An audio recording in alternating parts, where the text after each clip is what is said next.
Is by Itai from Cornell. He's going to tell us about flies, mosh pits, and Mecca, predicting the collective behavior of organisms.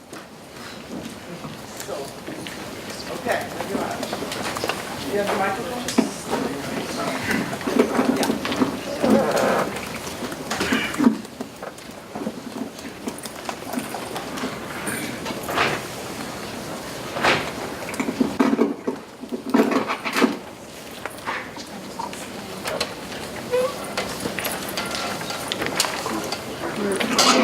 Yeah.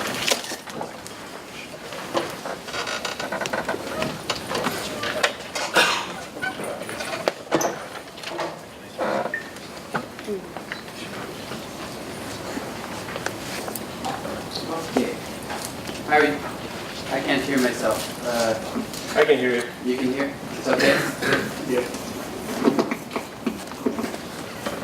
All right. Good morning. I would like to talk today about also the collective motion of organisms. I, like many of us, have been very inspired by watching these types of flocking behaviors in wildebeest, which is the kind of stuff that inspired the folks who animated The Lion King to actually write down some of the first flocking equations to try to predict their motions for these movies. But also looking at these flocks of starlings and these fish balls, just amazing phenomena that happen from the behavior of these organisms. And I've been watching this field for quite some time, being very jealous of people like Ian Cousins and folks who get to talk about these beautiful movies. And where I get into it is in a place slightly less beautiful. So these are movies now of us. This is people. These particular movies are from Black Friday. For those foreigners who don't understand the tradition of Black Friday, let me just explain. We have a holiday called Thanksgiving. After that holiday, there's one day of shopping where all the prices are reduced. And these are people clamoring to get into the stores so that they can get the first Xbox game for their child. And if they don't get the first Xbox game, all hell will break loose. Anyway, you get the idea. So these are some very unpleasant behaviors where people often get crushed. Here you can see shock waves going through crowds of people. This is the kind of stuff that I'm more drawn to, I guess, for lack of a better phrase. Okay, so why am I drawn to these? This is a picture of Mecca. This is the holy pilgrimage of the Hajj that happens every year. And basically something like 5 million people, 2 to 5 million people can congregate in Mecca during the Hajj. When things go well, this is what it looks like. It's really very, very impressive. But every year, tragedy, not every year, but many of the years, tragedy ensues and people get crushed when the crowd undergoes a transition from some sort of ordered, calm, walking behavior to some panicked running. And these are the kinds of things that, again, happen in this Black Friday videos. And this is what we're trying to understand, is how can we start to think about the behavior of people? Can we try to classify their behaviors? Can we try to understand when they undergo these transitions? And can we try to understand how to control these behaviors? This is work that was done as a collaboration between Jesse Silverberg, who's in my lab, and Matt Bierbaum, who is in my theory colleague Jim Sutton's lab. And the new folks working on this are Eunice and Xiaoning Wang, both students starting in my lab, and with Tomas Arias, who's doing some of the simulations. Okay, so predicting the collective behavior of people. This is what I really want to talk about. And the first thing that I want to say is that people have been working on this problem for quite some time. When you think about modeling human interactions, some of the experiments that people use involve corridor walking. So for example, they'll put some person on a chair or standing in some corridor, and then they'll send other people walking around that person, and by determining exactly how close they get to the person, they can get a potential between the people, and then that can be inputted into a flocking equation to try to get out what the interaction is between the people and try to predict behavior. My problem with these experiments is that they're often very controlled, and you never really see people in an excited state when they're walking down a corridor. All right? And so then the question is, are these types of potentials really valid when you're trying to model the horrible things that I just showed you before in these excited states? Okay, so this is the part of the talk where I get into my very uncomfortable place. I want to show you a picture. Does anybody recognize who this is? There's like Dan. Dan is the only person who recognizes. Ozzy, man. Ozzy Osbourne, right? Oh man. Actually, how many of us have been to a heavy metal concert? Okay, I want people to look around. No, keep your hands up. Keep your hands up. Look around. Look around. Okay, it's amazing, right? In every one of the audiences that I talk to, there are lots of people who go to these heavy metal concerts. Okay, so for those of us, including myself, who are uninitiated, let me explain. All right. So this is a timeline of the sort of more modern music eras.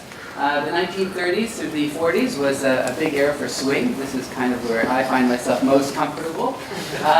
Then comes early rock and roll, Elvis Presley, the Beatles, and the Rolling Stones. And after that comes the sort of more drug-induced ages of music. And then finally, after Led Zeppelin, comes Black Sabbath. Okay? And Black Sabbath introduces the age of metal, okay? Heavy metal, which my students claim will go on forever. And the idea behind heavy metal is that you get people into these sort of concerts, and the amazing thing about heavy metal is just how many types of heavy metal there are. There is black metal, and Christian metal, and dark metal, and death metal, and doom metal, extreme metal, flock metal, glam metal, gothic metal, grindcore, industrial, metalcore, power metal, progressive speed, stoner, symphonic, thrash, and of course just plain old heavy metal.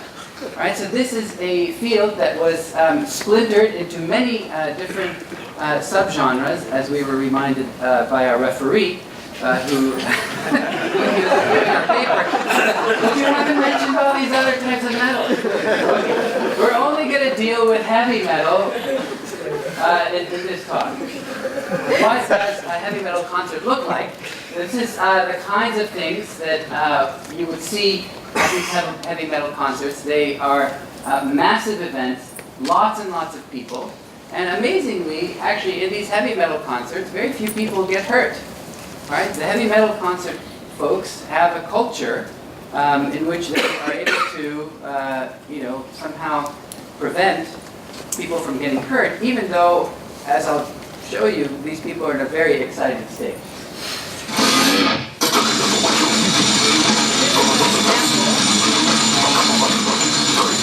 Of the kind of things that you would see in a heavy metal concert, right? And you can see people doing things like having coordinated jumping and the wall of death, where people run at each other. There's fist bumping that goes on, and there's coordinated fist bumping. This is like Vladimir Dovic's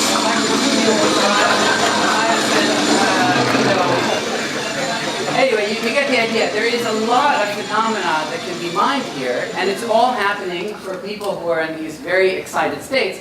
And so my student Jesse observed these as he was going to these many heavy metal concerts. And again, I should say, if there are any reporters here, no NSF money was used to send students to heavy metal concerts.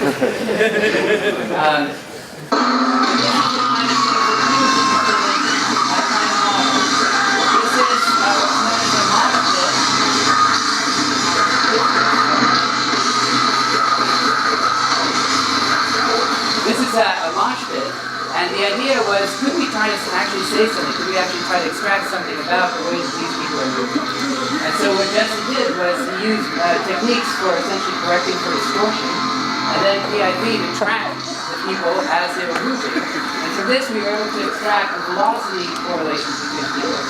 This is the probability distribution function of the velocities in one of these heavy metal mosh pits.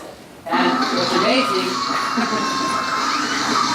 okay, what's amazing is that this actually follows a Maxwell-Boltzmann distribution. Actually, maybe it's not so amazing, because we know from the central limit theorem that if you have enough randomness and you put people together with enough energy pumped in as it's leaking out, you should be able to extract one of these distributions. So these people are behaving just the way the gas in this room behaves if you were looking on the microscopic scale at their velocity.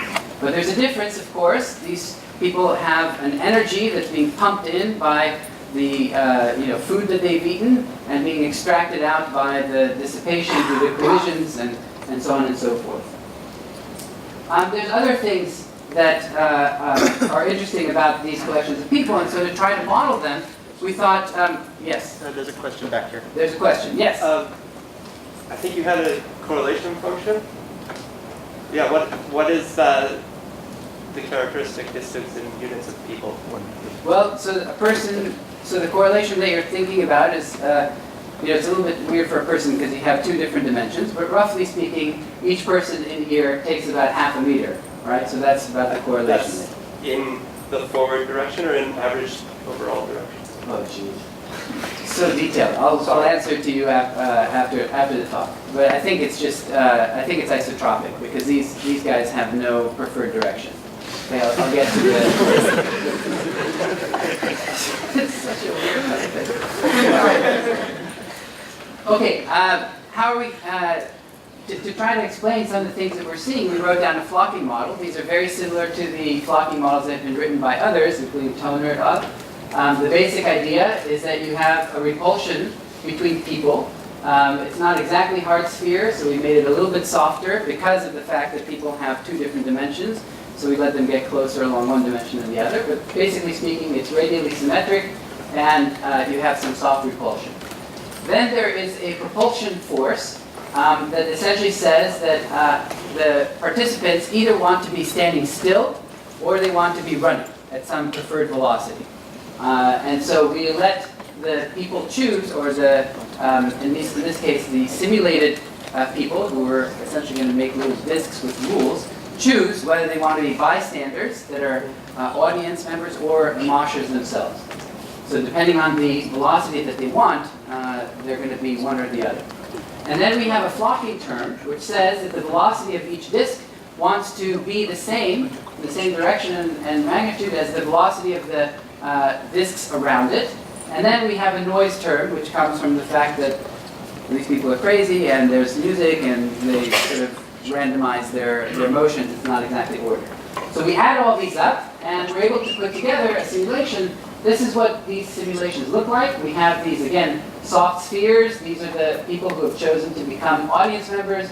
These are the disks that have chosen to be the moshers. And you can get many of the same types of behaviors. In fact, that same probability distribution function that I showed you from the experimental data was fit with a curve from this particular flocking model, and you didn't see any differences between them because they fit the data perfectly.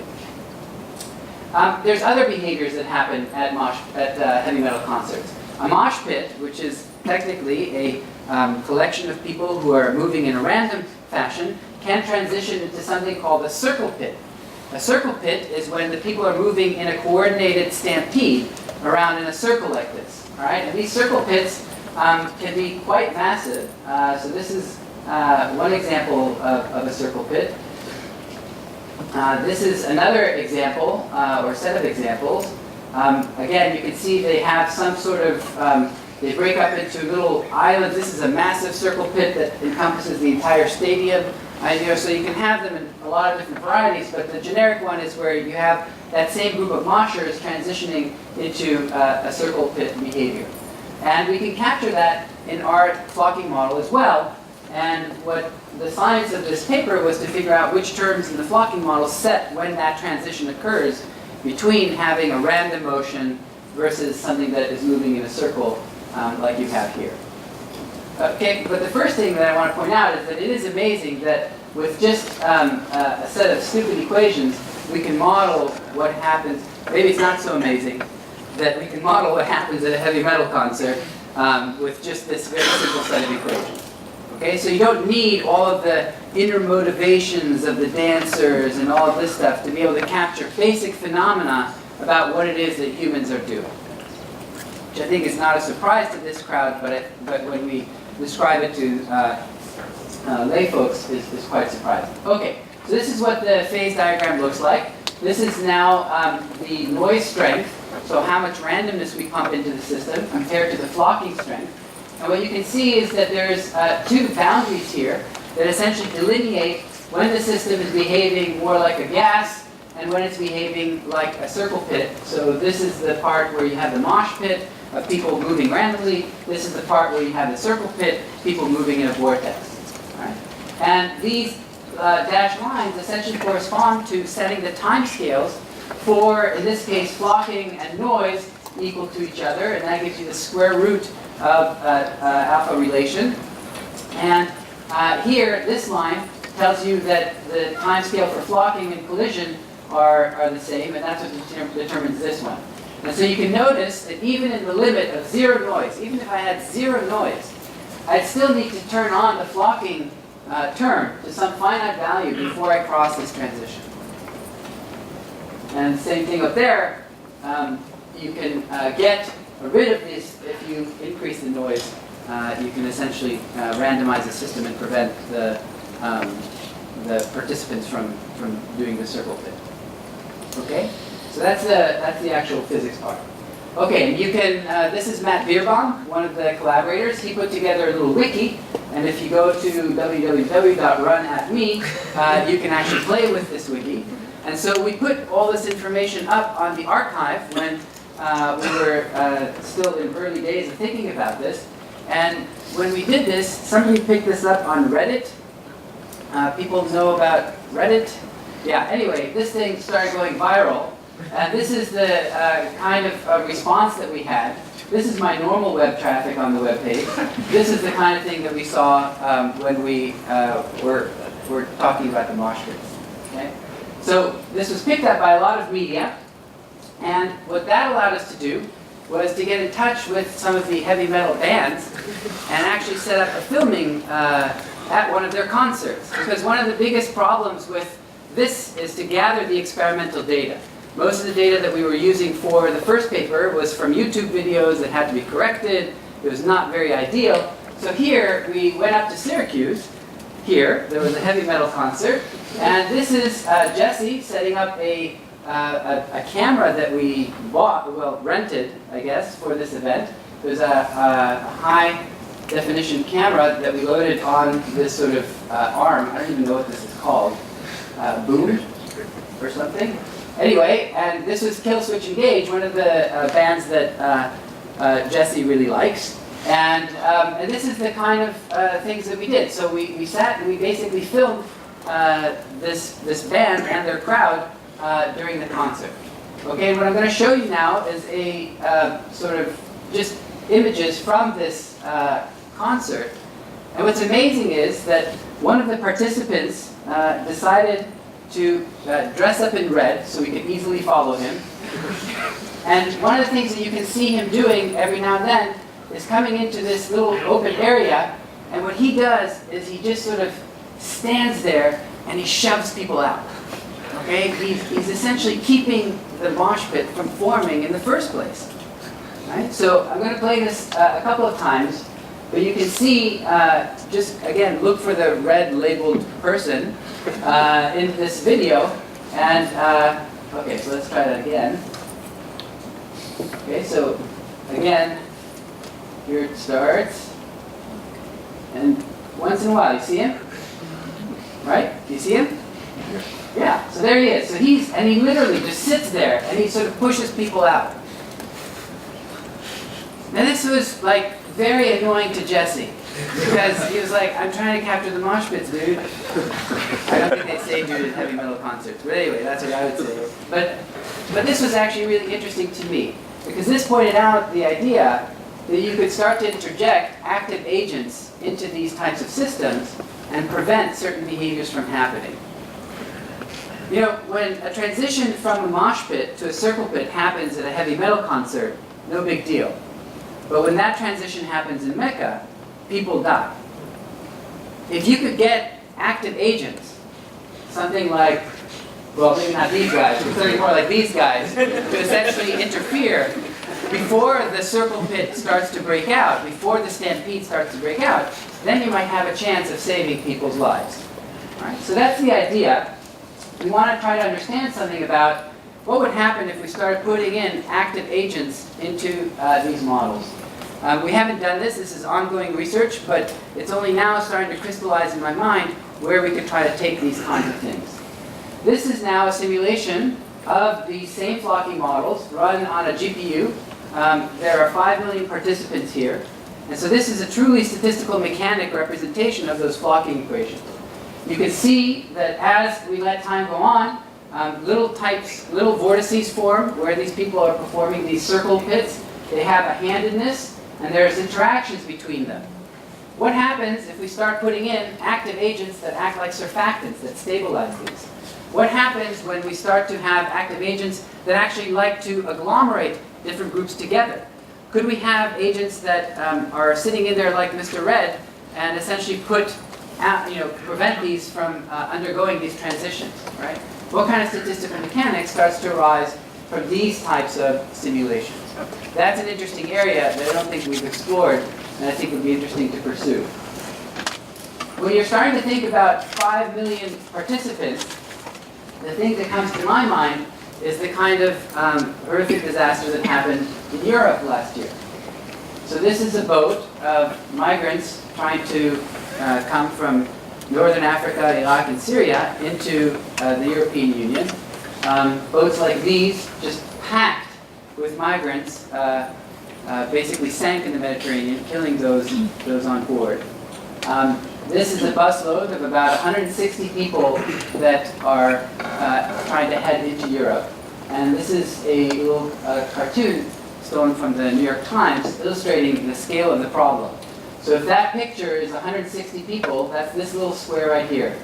This is what 160,000 migrants would look like. This is the 5 million migrants that came into Europe, and that little tiny square is that busload. This is a huge, huge problem. What happens when people flow in and a country decides that they no longer want to let people in? Hungary closes its borders. People flee into Austria. How many beds should the Austrian government set up so that the people coming into their country have a place to sleep? How much food needs to be diverted? Right? We don't have ways of predicting these things right now. The European Union was doing its best with 5 million migrants. What happens when over the next 30 years we start looking at things like a third of Bangladesh going underneath water? Now you're talking about 60 million migrants. There are areas of the world, like southern Vietnam and Cambodia, even Florida, that are in serious danger of coastal flooding. Those people are going to be moving. Oftentimes it's going to be in response to a severe storm. How do we start to model the behavior of these migrants so that we can predict how much food, how much bedding, how much medical equipment we need to send and divert in order to prevent a humanitarian disaster? So this is where we are heading in my group. We're trying to sort of figure out how to start creating equations that model these human behaviors. And the next little bit that we've decided to do is try to take a page out of David's book and start to study the behavior of insects as a test bed for developing these models. And so these are experiments that we did on fruit flies. They're a little bit kinder than the fire ants. And you can order them from a warehouse in Indiana, so I don't have to go out into the field. Another thing that I don't really know how to do. And we can start to track the behaviors of these. So in this particular case, what I'm showing you are tracks of the fruit flies and where they go inside of these chambers. We can, for example, determine the state of the flies. So for example, here I'm showing you a diffusion constant of the flies. It's function of time spent. When they first enter the chamber, they're very exploratory. They like to go everywhere and see what's going on. Then they start to have a dormant period where they're basically bored. And then they start to get thirsty, and that's when the diffusion constant starts to go back up again. But only if they have enough room to go. You see over here, when you have too many flies, they're stuck. So there are different states of the flies. So what if we prepare these flies in chambers, get them to a particular state, and then open the door? Can we see a difference in the way that they behave when they're just curious or lazy or hungry as they exit the doorway? This is another type of approach that we're taking. We're working with Tomas Arias, who's a density functional theory expert, and the idea is the following. Could we try to understand the behavior of groups of flies in different chambers by first looking at how individual flies go around the chamber, in other words, picking out a potential for a particular chamber. So in this case, we let a single fly roam around, and it turns out that these flies really love the circumference. So they're very much attracted to the surrounding borders. Then what we could do is put in a very dense collection of flies, and from that dense collection try to extract what the interactions are between them. That's what a density functional would give you.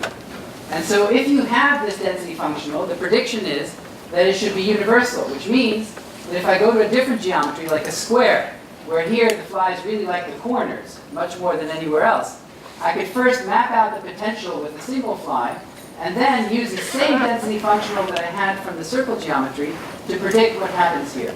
And we're well along the way to doing this. This is a plot, for example, of the density as a function of the normalized radius. Here's the density showing getting very high near the outer edges of this circular chamber where they're allowed to walk. This is the extraction of the potential associated with that distribution. So all we have to do is take the negative log of the probability and essentially extract what the effective potential is for that chamber. All right, the same way that we would do it for a colloidal suspension, for example. And this right here is the density-density correlation, which decays after about 25. This is one fly length. And the idea is that this right here looks like a liquid functional that can be captured really well with these density functional methods. And so this looks like a promising approach. Now, there's no guarantee that this system, for example, will come to equilibrium. It's an out-of-equilibrium system. But if you have enough of these flies, if the statistics are good enough, if the system is ergodic enough, we may be able to use these types of models. And what density functional would do is it would rapidly speed up our ability to predict the behaviors of these large collections of organisms. So that's an example of an approach that we're currently pursuing to try to make progress in our ability to rapidly model and accommodate changes in the migration behavior of people. Okay, so with that, let me thank the many bands that inspired this work, and thank you for your time, and I'd be happy to take any questions.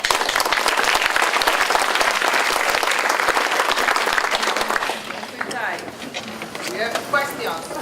Eventually suggested that we should try to have a student ask the first question, so Joseph, I think you're out. Sorry, you have to be patient a minute. So we have a student, perhaps an aficionado of heavy metal, who wants to ask a question. Yes? Do you want to try this or you can shout? I'll speak loudly. Okay. On the chart of diffusion constant versus time, at the very far right, why is that at the highest densities you saw that uptick in diffusion? Yeah, you have to take all this with a grain of salt. So I don't have any error bars on here, so we don't actually know whether that's statistically significant. But we do see the difference in behavior. We're now trying to quantify it. For example, diffusion might not be exactly the right thing to do. Maybe when they're very hungry or very thirsty, they go in straight lines, so their effective diffusion behavior changes. So these are the kinds of things that we're trying to extract. We don't exactly know. But good question. Questions like that? Actually, just a statement, because you made it sound so scary. I guess you didn't mean it, that 5 million flooded into Europe. But in the moment, basically, England tries to separate from us. Germany has some right-wing movements. So actually making it sound scary, this 5 million people who actually, these refugees which came to Europe, are actually pretty useful. Europe has a highly inverted age pyramid. At least, I'm German, at least the million which moved to Germany, we badly need. And so Right, no, I So- totally so- appreciate that. So I think in that that sense, basically, the doing it overall like this is ability whack. of Europe, the overall ability of Europe to absorb 5 million people is trivial. And in fact, like you say, it would probably be beneficial. The problem comes when you have people in boatloads coming over the Mediterranean, and when the population in Europe is not ready for them, then the socio-political problem of culturally absorbing them into the European Union becomes an issue. And if you think this is an issue, if you have tens, if something like 10 times the number of people start showing up in, Middle Asia/Europe, then the response is going to be even worse, unless you can start to, for example, warn people that this is coming, start preparing for when these kinds of disasters do occur, so that we're much better able to essentially conceptualize what this is going to look like. And I think that's the idea behind this, is does physics have a role in trying to be able to predict or give people like the social scientists, the political scientists, the food scientists, the ecologists, an equation that says, look, there's pressure here, people are going to be moving. And I think those basic equations we can do. That's what our community can do for this problem. Okay. Okay, yeah. Do vortices form at Mecca? Vortices form at Mecca because there's a big stone in the center and everybody goes around the stone. So there's the big vortex that forms at Mecca. What I think the equivalent of a circle pit in Mecca is a transition from random jostling to an organized stampede. There's something like a phase transition, and I'm interested in knowing, what if I put agents in that can somehow have a little pager that tells them, from cameras when the fluctuations get too big, so the transition's about to happen? Oh, you should do something like maybe go against the flow, or maybe inflate your life vest, and then like everybody gets pushed to the edge.